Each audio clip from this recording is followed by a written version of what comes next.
मैं पढ़ा रही थी आप लोग को अलंकार, और अलंकार मैंने आपको अनुप्रास अच्छे से बता दिया था। अनुप्रास एक बार रिमाइंड कर लेते हैं।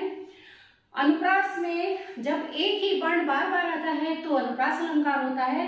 जैसे तरनी तनुजा तटतमा तरवर बोछा है, रघुपति राघव राजा राम, इसमें र है और पहले वाले में ता। तो आगे बढ़ते हैं। अनुप्रास के बाद शब्द अलंकार का ही दूसरा अलंकार मैं बताती हूं, तो जिसका नाम है यमक। यमक, यमक का मतलब क्या होता है ये आप पहले समझ लीजिए। यमक का मतलब होता है युग्म। युग्म क्या होता है? जोड़ा। तो यमक जहां एक ही शब्द एक से अधिक बार आए और उसका अर्थ अलग अलग हो, समझ लीजिए। अनुप्रास में एक वर्ण आता है और यमक में एक शब्द जब बार बार आता है और उसका अर्थ बदल जाता है तो वो होता है यमक अलंकार। ठीक है, यमक का उदाहरण देखते हैं।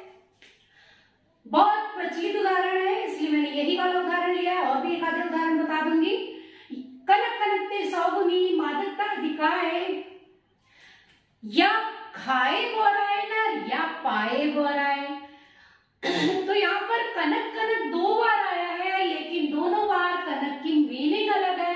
जब मीनिंग अलग होगी तो पूरा का अर्थ बदल जाएगा। एक कनक का मीनिंग है सोना और दूसरी कनक का मीनिंग है धतूरा। ठीक है, तो यहाँ पर सोना और धतूरे से क्या मतलब है? कनक कनकते सौगुन, मादकता मीन्स होता है नशा। तो जब इंसान को बहुत सारा सोना मिल जाता है तो उसका नशा 100 गुना बढ़ जाता है। इसी तरीके से जब धतूरा मिलता है तो वो खाकर, यानी कि धतूरे को अगर वो खाता है तो बौरा जाता है, यानी कि पागल हो जाता है।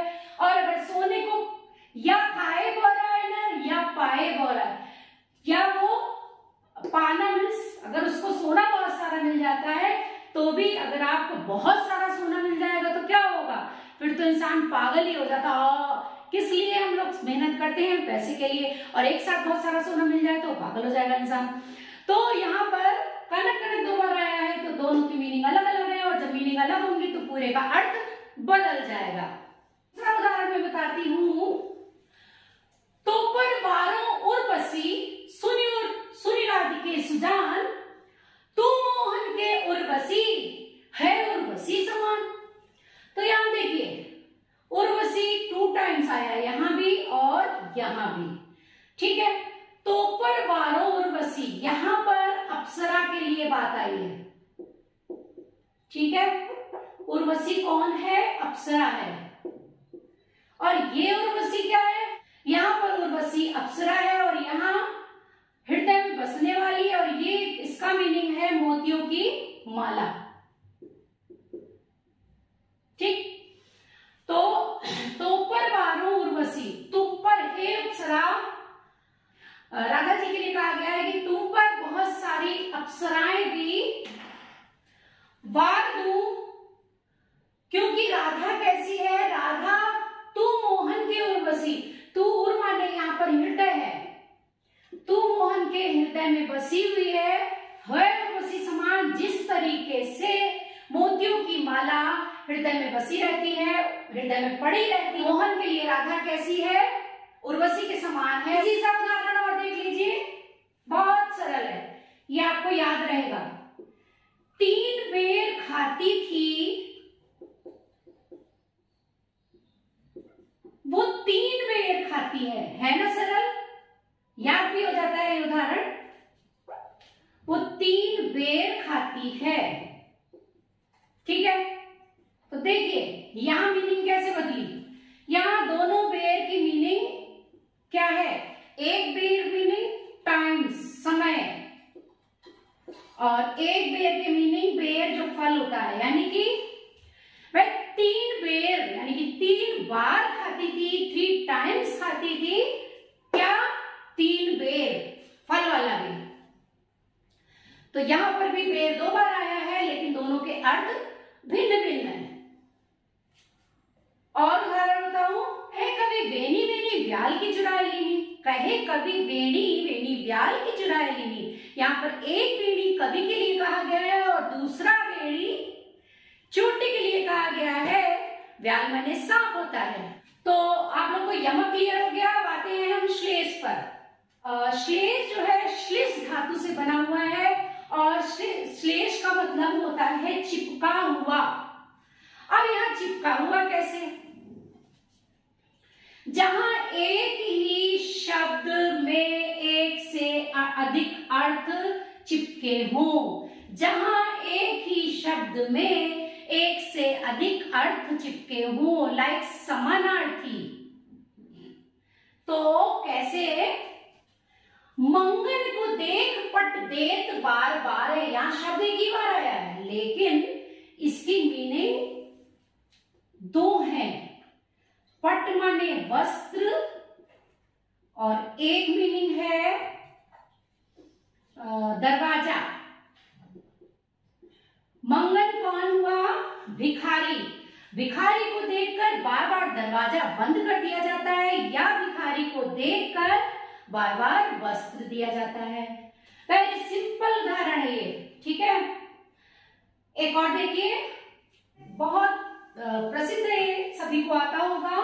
रहीमन पानी राखिए बिन पानी सब सून, पानी गए न उभरे मोती मानुस चून। तो यहाँ पर पानी शब्द आया है बार बार, लेकिन इन तीनों के अर्थ में पानी का अर्थ बदल जाएगा। मोती के अर्थ में पानी का अर्थ यह आएगा चमक। मोती चमक के बिना अधूरती, तो यहाँ पर एक पानी का अर्थ चमक होगा। यहाँ मनुष्य है, मनुष्य के रूप में सम्मान होगा, तो एक पानी का अर्थ सम्मान हो गया। और तीसरा है चून, तो चूना यानी कि आटा, बिना पानी के आटा, जल। यहाँ पानी के तीन अर्थ है। एक और उदाहरण देख लीजिए श्लेष का ही। जो रहीम गतिदीप की कुल कपूत की सोए, जो रहीम गतिदीप की कुल कपूत की सोए, बारे अंधियारे करे बढ़े अंधेरों होए। बारे का मतलब है बचपन, एक बारे का मतलब है जलाना, बढ़े एक बढ़े का मतलब है बुझाना, और दूसरा अर्थ है इसका बड़ा होना। तो बड़ा होना के अर्थ में बच्चे से लिया जाएगा। दीपक को अगर जलाया जाता है तो उजेला होता है, और अगर बुझा दिया जाता है तो चारों ओर अंधेरा हो जाता है। किस तरीके से? बुरे बच्चे के समान। तीन तो आपके मुख्य थे जो कि आपके 9th में भी आएंगे और 8th में भी आएंगे। अभी तक मैं आपको शब्दालंकार बता रही हूँ, बताया, यमक बताया, श्लेष बताया, ठीक है। और अब मैं आपको बता रही हूँ इसी का ही चौथा अलंकार वक्रोक्ति, सॉरी काकु वक्रोक्ति इसको बोलते हैं। काकु वक्रोक्ति अलंकार कईयों के लिए नया होगा, क्योंकि मैं तो इसलिए बता रही हूँ क्योंकि जब अलंकार पढ़ा रही हूँ तो दोबारा से अलंकार ना पढ़ाना पड़े। तो जो मुझे आता है वो मैं आपको बता ही देती हूँ। तो ये शब्दालंकार ही होता है। काकु वक्रोक्ति पढ़ने में मजा आएगा, आप पढ़ते रहिए। काकु वक्रोक्ति, वक्र माने होता है टेढ़ा मेढ़ा, यानी कि अगर हम कोई बात किसी से कुछ और कहना चाह रहे हैं और कोई समझ कुछ और रहा है तो वो वहां पर होगा काकु वक्रोक्ति। काकु नहीं भी लिखोगे, वक्रोक्ति भी चलेगा। जैसे मैंने सुना जाओ मत बैठो, मैंने सुना जाओ मत बैठो। तो यहाँ पर वक्ता ने कुछ और कहा, श्रोता ने ये समझ लिया कि तुम जाओ, तो बात कुछ और कही जाना और समझना कुछ और। एक काकु का उदाहरण और मैं बता देती हूं, देखिए इंटरेस्टिंग है। द्वार पर को प्रिय हरि, तो राधा जी पूछती है द्वार पर को प्रिय हरि, पर कौन है प्रिय हरि? द्वार पर प्रिय हरि, प्रिय हरि यहां से मतलब है बंदर से। तरु शाखा जाओ, यहां तुम्हारा क्या काम है? तरु माने पेड़ की शाखा पर जाओ। कहती है राधा जी द्वार पर कौन है? तो उन्होंने कहा कृष्ण जी ने प्रिय हरि, तो कहती है तरु शाखा जाओ, तुम्हारा काम यहाँ पर नहीं है, तुम पेड़ पे जाओ। प्रीतम मधुसूदन, अब फिर से कहते हैं कि प्रीतम मैं मधुसूदन हूं, तो यहाँ पर मधुसूदन का अर्थ है भंवरे से। तो कह रही है तुम्हारा क्या काम, तुम मधुसूदन हो तो तुम्हारा यहाँ टेढ़ा मेढ़ा अर्थ निकल रहा है। यहाँ मधुसूदन कृष्ण जी है और ये हरि भी कृष्ण जी हैं। अब नेक्स्ट अलंकार आता है तुम्हारा पुनरुक्ति प्रकाश अलंकार। जब आप कोई कॉम्पिटिशन में देंगे तो ये आते हैं और बहुत इजी है। वक्रोक्ति और पुनरुक्ति बहुत ज्यादा इजी अलंकार है। पुनरुक्ति प्रकाश को ही वीप्सा अलंकार भी कहते हैं। वीप्सा का मतलब होता है आश्चर्य, घृणा, घबराहट, यानी कि ये दोनों अलंकार सेम है। पुनरुक्ति का मतलब क्या होता है? पुनः, जैसे आपको पता चला है, पुनः माने पुनः यानी कि फिर से, रुक्ति माने किसी बात को कहना, उक्ति, ठीक है, फिर से बार बार या फिर से किसी बात को कहना या पुनः पुनः बार बार कोई बात कहना, ठीक है। बार बार कोई चीज हो और फिर भी उसका अर्थ ना बदले। अभी तक हम क्या समझ रहे थे, श्लेष में मैंने क्या पढ़ा था, बार बार आएगा लेकिन उसका अर्थ बदल जाएगा। यहाँ पर बार बार आएगा लेकिन उसका अर्थ एक ही होगा, अर्थ दूसरा नहीं होगा। जैसे मधुर मधुर मेरे दीपक जले, यहाँ मधुर मधुर एक ही चीज है, धीरे धीरे या मीठे मीठे धीरे धीरे दीपक जले, ठीक है, धीरे धीरे, डाल डाल, पात पात, तो ये सारे क्या हैं, जब बार बार आएंगे लेकिन अर्थ एक ही होगा तो कौन सा अलंकार होगा? पुनरुक्ति प्रकाश। एक और उदाहरण देख लीजिए, जुगुन जुगुन समझावत हारा कहाँ न मानत कोई रे, जुगुन जुगुन समझावत हारा कहाँ न मानत कोई रे, यानी कि जुग जुग से मैं समझाता चला आ रहा हूं। जुग जुग यहाँ एक ही अर्थ है, युगों से, लेकिन किसी ने मेरा कहना नहीं माना। तो मैंने आप लोग को 5 अलंकार बताए हैं, एक बार लास्ट में रिपीट कर देती हूँ। अनुप्रास बताए थे, अनुप्रास के 5 उपभेद बताए थे पहली वाली वीडियो में, और ये जो आज बताया है मैंने, इसमें मैंने आपको शब्दालंकार का दूसरा बताया है यमक, तीसरा बताया है श्लेष, चौथा बताया है वक्रोक्ति, काकु वक्रोक्ति, और 5वां बताया है पुनरुक्ति प्रकाश अलंकार।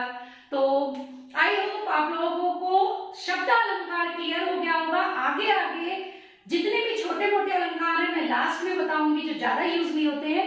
तो एक बार फिर से बताना चाहूंगी कि 8th और 9th के लिए सिर्फ 3 की नीड है, अनुप्रास और अनुप्रास, यमक और शेष। 8th, 7th, 8th, 9th में ये 3 अलंकार आएंगे। बाकी अलंकार अगर आपकी इच्छा करती है तो पढ़ लीजिए, पढ़ाई तो कभी बेकार होती नहीं है। तो थैंक यू सो मच, और प्लीज आप लोगों से ये दिन